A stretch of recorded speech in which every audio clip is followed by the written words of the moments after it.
దేవభూమిగా పిలువబడుతున్నటువంటి ఉత్తరాఖండ్ రాష్ట్రంలో రుద్రపూర్ అనేటటువంటి పట్టణానికి అనుకున్నటువంటి ఒక రైల్వే స్టేషన్కి దగ్గరగా ఏదైతే ట్రైన్కి పట్టాలు ఏవైతే ఉంటాయో ట్రైన్ పట్టాల మీదే 6 అడుగులకు సంబంధించినటువంటి ఒక లావుటి ఒక ఇనప పైపుని పెట్టి ఎలాగైనా ఇటువైపు తిరిగేది హిందువులే కదా తిరుగుతున్నారు ఈ ట్రైన్లో అని చెప్పి వారి యొక్క ఏదైతే అనుకున్నట్టే వారి యొక్క కుట్రల్ని మనం ఇప్పటివరకు చూసాం.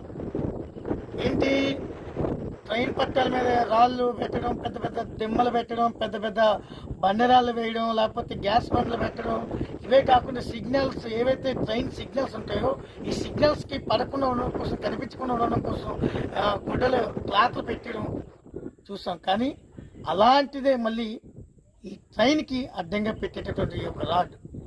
ఇంకా ఏదైతే ఆ ట్రైన్ ఆ సమయంలో వస్తున్నటువంటి ట్రైన్ ఏదైతే ఉందో జన్ శతాబ్ది ఎక్స్ప్రెస్, ఈ జన్ శతాబ్ది ఎక్స్ప్రెస్లో ఈ లోకో పైలట్ ఎవరైతే నిజంగా మహానుభావుడు, దేవుడు అనుకోవాలి. ఎందుకంటే ఈయన కానీ చాకచక్యంగా దాన్ని ముందుగా తెలుసుకొని ఉండకపోయింటే ప్రపంచంలోనే అతిపెద్ద ప్రమాదకరమైనటువంటి ట్రైన్ యాక్సిడెంట్ అయి ఉండేది.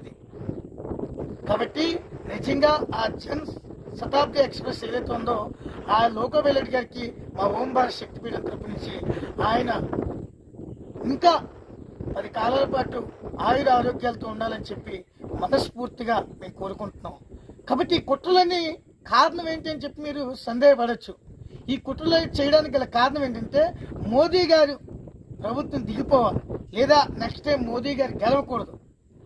గెలవకుండా ఉంటే ఏదైతే వీళ్ళు ఈ దేశాన్ని విచ్ఛిన్నం చేయాలనుకుంటున్నారో, ఈ దేశాన్ని మొక్కలు చేయాలనుకుంటున్నారో, ఈ దేశానికి సంబంధించిన సంస్కృతిని నాశనం చేయాలనుకుంటున్నారో, ఈ దేశాన్ని ఏదైతే ఇస్లామిక్ రాజ్యంగా తీర్చిదిద్దాలనుకుంటున్నారో, ఈ యొక్క నల్లదయాలని చెప్పి పిలువబడుతున్నటువంటి ఈ యొక్క అల్లర మూకలు, ఈ యొక్క దేశ విద్రోహ శక్తులు ఏవైతే ఉన్నాయో ఇవన్నీ కూడా వీళ్ళందరూ కూడా ఒకటే టార్గెట్.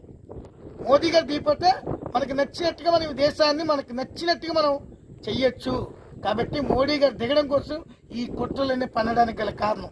కాబట్టి హిందువులాగా ఎక్కడైనా మీరు కళ్ళు తెరవకపోతే, మోదీ గారిని మనం కాపాడుకోకపోతే, ఇప్పుడు బంగ్లాదేశ్లో మన హిందువులు ఎలాగైతే గతి అవుతుందో మన గతి దానికన్నా ఘోరంగా 2057 సంవత్సరం నాటికి చూపిస్తారు.